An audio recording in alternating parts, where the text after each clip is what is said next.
right, Brian, welcome to the podcast, episode 227.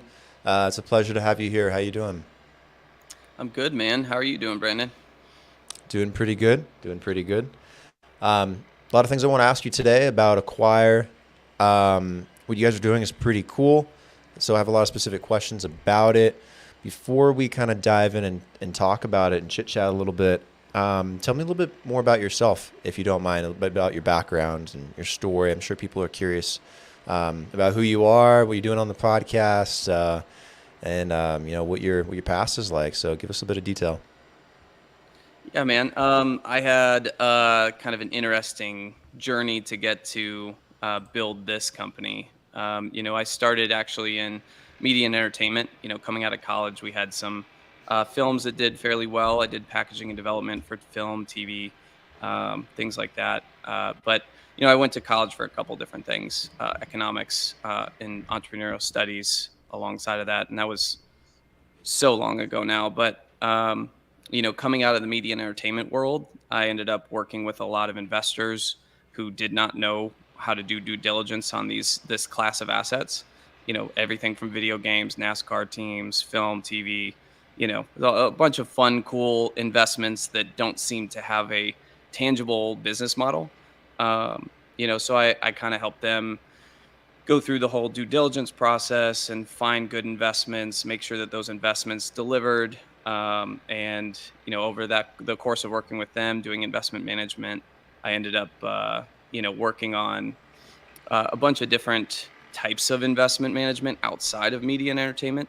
Brought me from, packaged 50 Dunkin' Donut properties into, doing some hotels, things like that. And along that journey, these guys started to get interested in blockchain. This was, man, 2013, 2014. And I started asking the right questions, um, and this was around when ICOs started to boom. And my whole thing was, why are we doing an ICO? This doesn't seem viable. And I kind of put a stopper on that and started looking into how to do a compliant version of an ICO, which is now known as securities tokenization. So that's kind of the early stage, high level of my background. Nice. Was there anything in particular about this wonderful world of crypto and blockchain that really piqued your interest and made you want to do something in the space? Oh man, before I ever thought about making it an actual business that I run Hmm. or build, or the product you see behind me here, it was something that I was already playing with. I think I've written an article or two about kind of the background and the origination of, Acquire Invest, the app.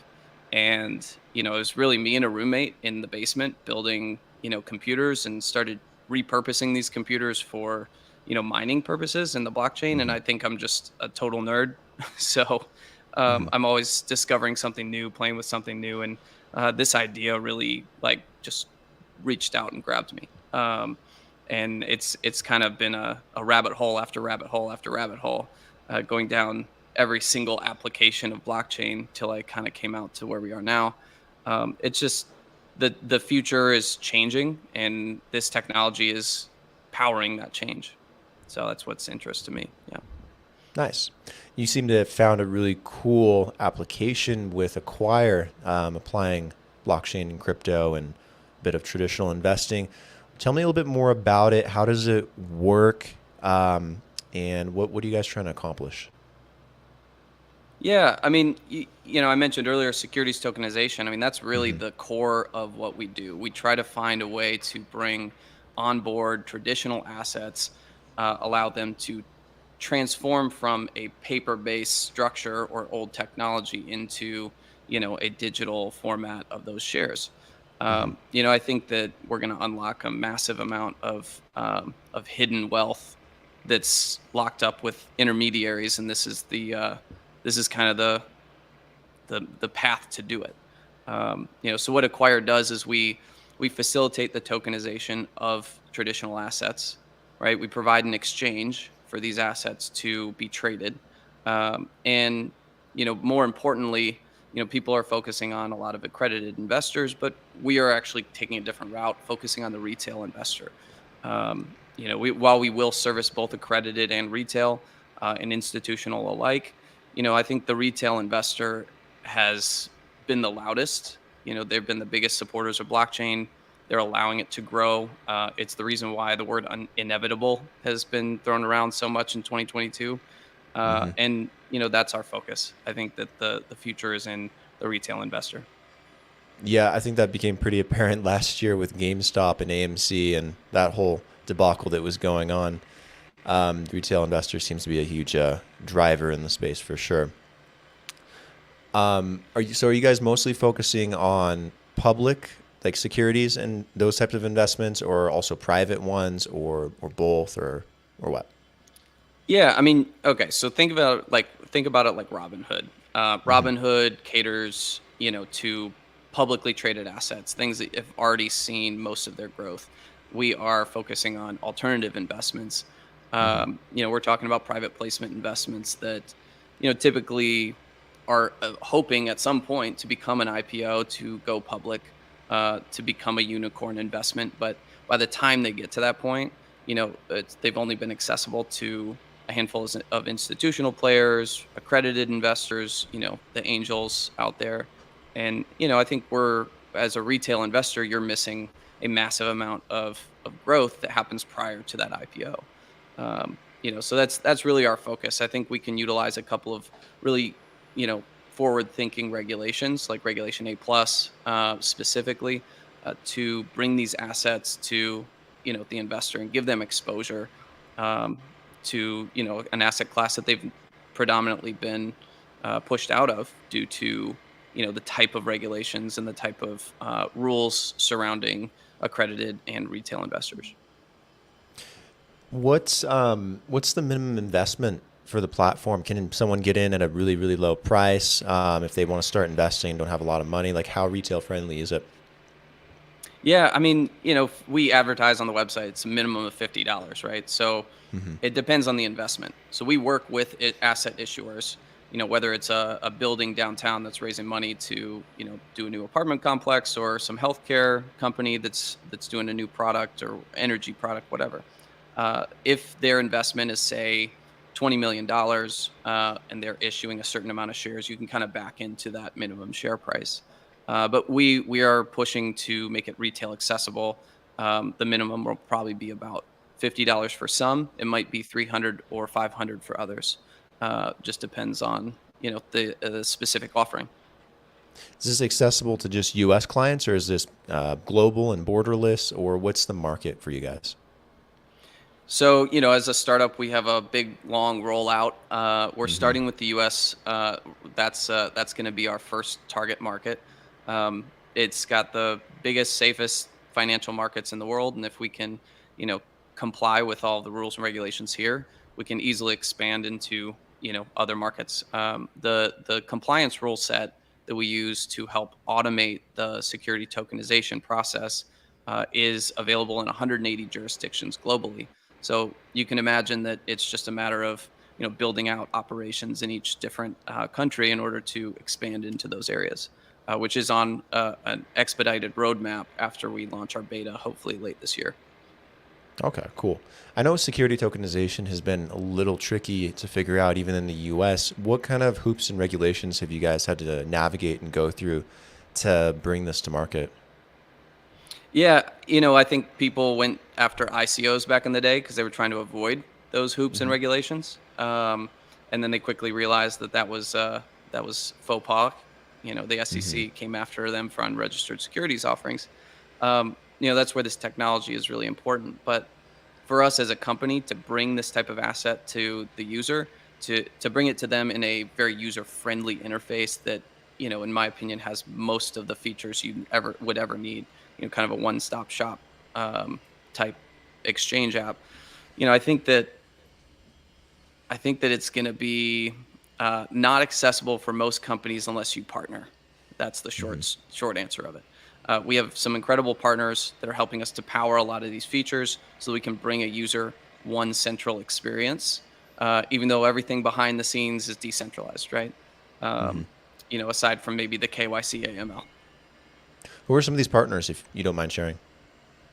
So we can't talk about all of them yet. Okay. We will be doing announcements over the course of this year, Mhm. but some of them include Prime Trust, and we'll be using Plaid and Securency, and a couple of other key um, providers, service Mhm. providers to help us to bring more of a full featured institutional grade support to the back of Acquire.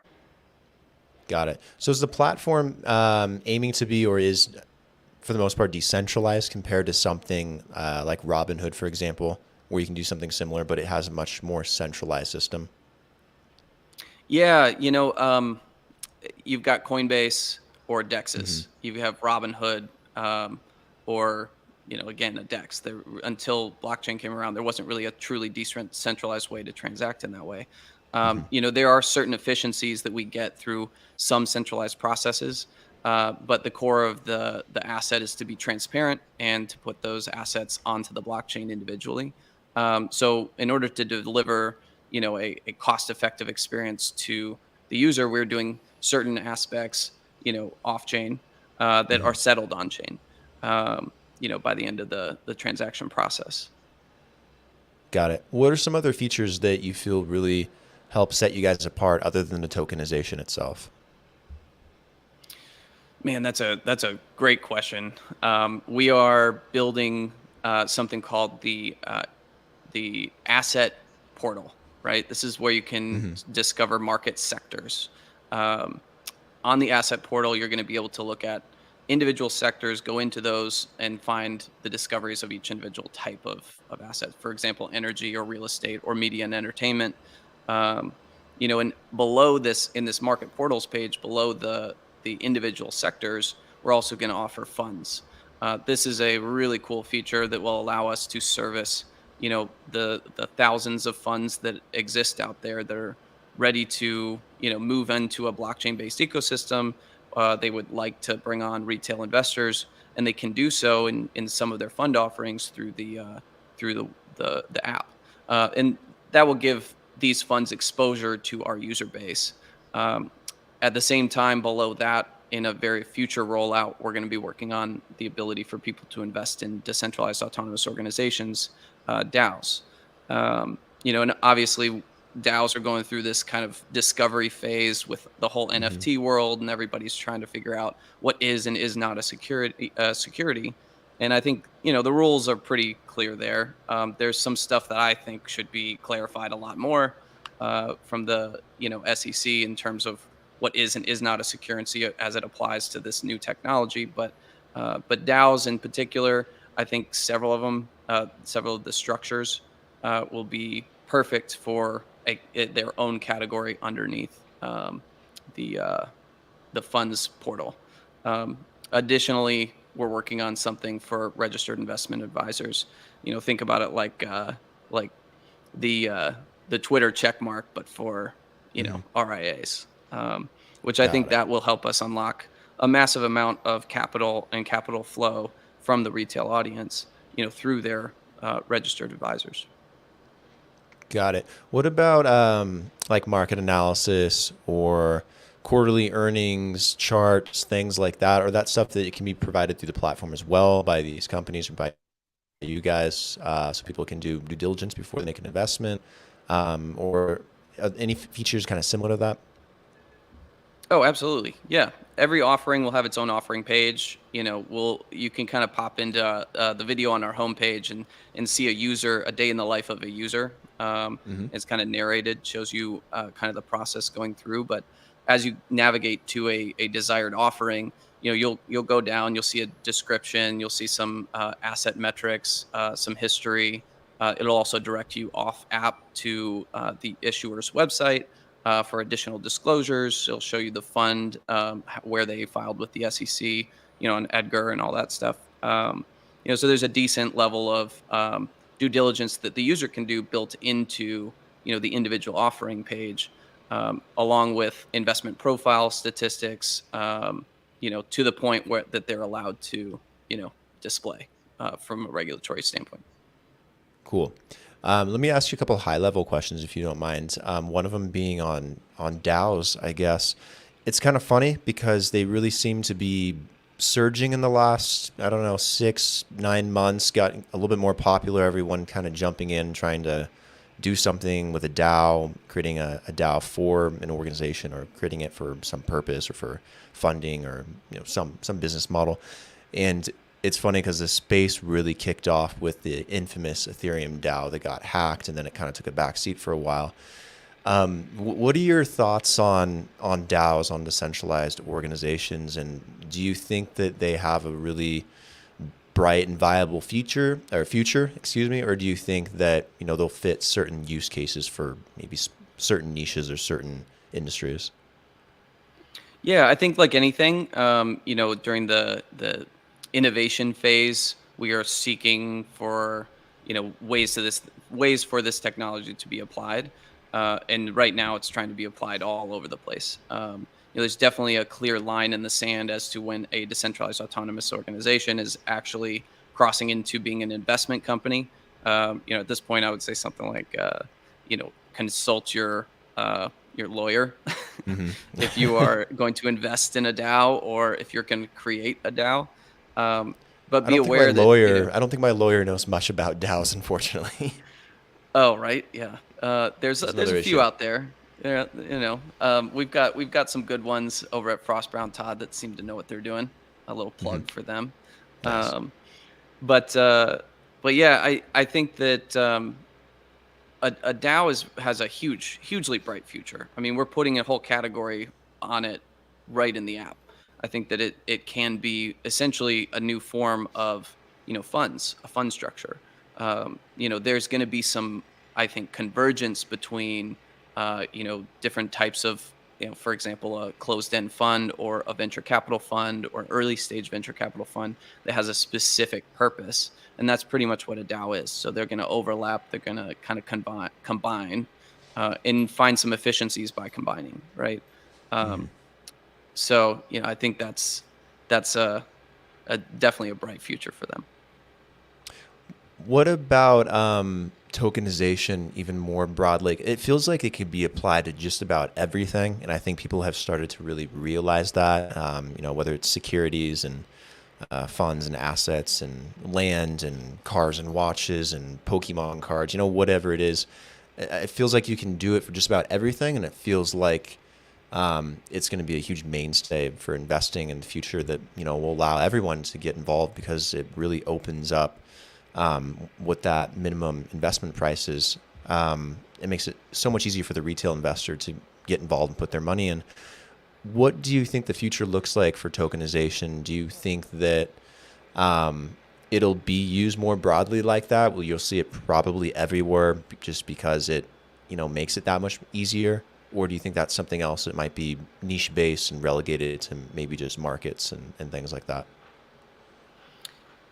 Yeah, I mean, there's different types of tokenization, right? There's different types of blockchains. Ultimately, the core of all of them is to provide scale, and to provide automation. So I think you're seeing people with various types of businesses, whether it's logistics or in the financial space or otherwise, that are looking at tokenization and saying this will make streamline my process, right? It will Hmm. eliminate costs somewhere along the line.